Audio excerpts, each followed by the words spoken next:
అన్ని అప్పటి CM YS Jaganmohan Reddy ఆపేశారని ఏపీ ప్రభుత్వ వర్గాలు చాలా క్లియర్గా తేల్చేస్తున్నాయి. తన ఒత్తిడితోనే ఈ పథకం నిర్మాణాన్ని ఆంధ్రప్రదేశ్ ముఖ్యమంత్రి చంద్రబాబు నిలిపివేశారంటూ తెలంగాణ శాసనసభలో తెలంగాణ సీఎం రేవంత్ రెడ్డి చేసినటువంటి వ్యాఖ్యలను తోసిపుచ్చాయి. ఆయన వ్యాఖ్యలపై వాస్తవాలేంటో ప్రజల ముందుంచాయి.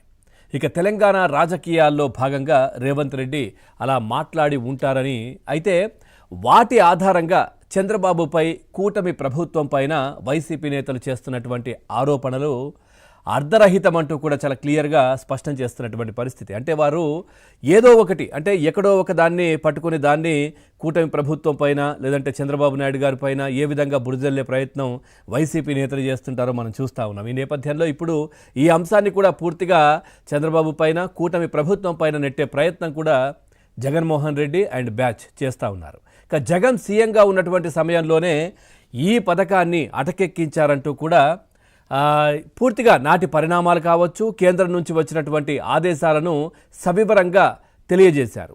అట్లాగే నిన్న నీటిపారుదల శాఖ మంత్రి కూడా మాట్లాడుతూ అబద్ధాలు, అభూత కల్పనలు, అవినీతి, స్కామ్లు, కుంభకోణాలకు ప్యాంటు చొక్కా తొడిగితే వైఎస్ జగన్మోహన్ రెడ్డి అవుతారని జల వనరుల మంత్రి నిమ్మల రామనాయుడు కూడా నిన్న ఎద్దేవా చేశారు. వారు కూడా మీడియా ముఖంగా మాట్లాడారు.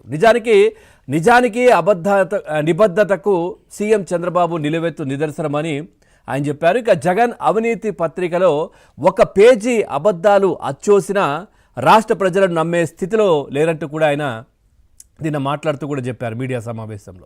ఇక రాష్ట్ర చరిత్రలో ఇటు రాయలసీమకు ఏ ముఖ్యమంత్రి చేయనంత ద్రోహం జగన్ చేశారంటూ కూడా చెప్పారు. ఇక రాయలసీమ ఎత్తిపోతల పథకానికి 2020 మే 5వ తేదీన ఆమోద ముద్ర వేసి అదే ఏడాది అక్టోబర్ 29వ తేదీన ఎన్జిటిలో నిలిపివేత ఉత్తర్వులు వచ్చేలా చేశారంటూ కూడా మాట్లాడారు. ఇక రాయలసీమ నీటి ప్రాజెక్టులకు జగన్ తన 5 ఏళ్ల ఏలుబడిలో పట్టించుకోలేదు, హంద్రీనివాకు ₹1 కూడా కేటాయించలేదంటూ కూడా మాట్లాడారు. ఇక సముద్రంలోకి ఏటా 3000 టీఎంసీలు వృధాగా పోతున్నా గోదావరి జలాల్లో 200 టీఎంసీలు వాడుకుంటే తెలంగాణకు అభ్యంతరం ఏంటి అంటూ కూడా ఆయన మాట్లాడారు. ఇక తెలంగాణ రాష్ట్ర వివాదాలను ఆంధ్రప్రదేశ్లోకి చొప్పించి వైసీపీ రాజకీయ లబ్ధి పొందాలనుకుంటోందని ఆయన ఆగ్రహం వ్యక్తం చేశారు.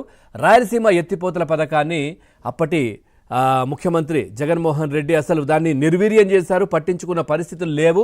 సో ఆ తర్వాత ఎన్జిటి అనుమతుల కోసం 3 సంవత్సరాలు వాళ్ళ అధికారంలో ఉన్నప్పటికీ కూడా జగన్మోహన్ రెడ్డి అసలు ప్రయత్నమే చేయలేదు అంటూ కూడా వారు మాట్లాడినటువంటి పరిస్థితి. అట్లాగే సీమ ఎత్తిపోతల పథకాన్ని జగన్ ఎందుకు పూర్తి చేయలేదు అంటూ కూడా వారు మాట్లాడుతూ ఉన్నారు. ఏదైతే 102 ప్రాజెక్టులను జగన్ ఆపేశారంటూ కూడా చాలా క్లియర్గా ఆధారాలతో పాటు చెప్తున్నటువంటి పరిస్థితి. సో ఈ అంశానికి సంబంధించి మనం చర్చలోకి వెళ్దాం. చర్చలో పాల్గొంటున్నారు TDP party senior leader Malyadri గారు. సార్ నమస్కారం. అదేవిధంగా ఇటు